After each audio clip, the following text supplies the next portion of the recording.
there is no implausibility about the resurrection. Miracles don't, it only means Jesus wouldn't be raised by natural causes, but no one's saying Jesus was raised by natural causes.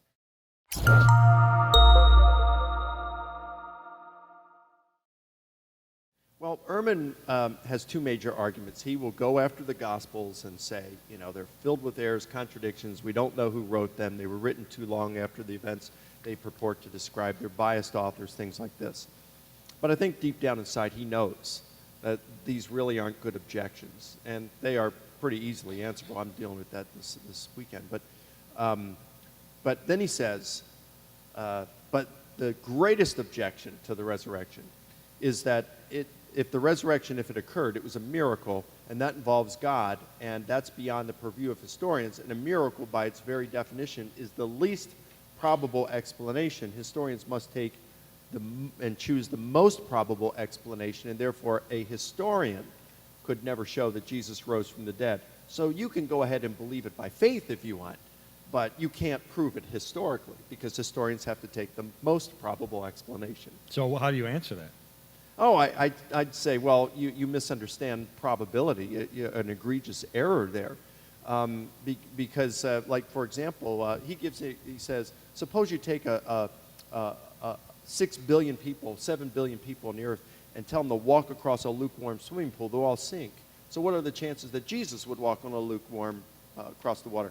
1 in 7 billion. No, that's wrong. That's what the mistake you're making here with the resurrection. Because, now my son will turn 18 in a couple months. But let's just say he's 3, and say you've walked 7 billion people across the swimming pool, they've all sank, and I tell my son, Zach, it's your turn, go ahead and do it. I can't do it, Dad. Well, sure you can, go ahead. 7 billion people couldn't do it, what makes you think I can? Give me your hands. What? Give me your hands. So I take his hands, and I put him over the water, and I hold his weight up, and he walks on water as I walk along the side of the pool.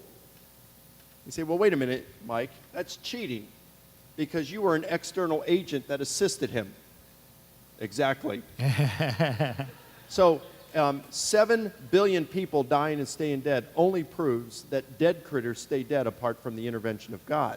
But if God exists and wants to raise Jesus, well, then the probability is 100%. Yeah. So there is no implausibility about the resurrection.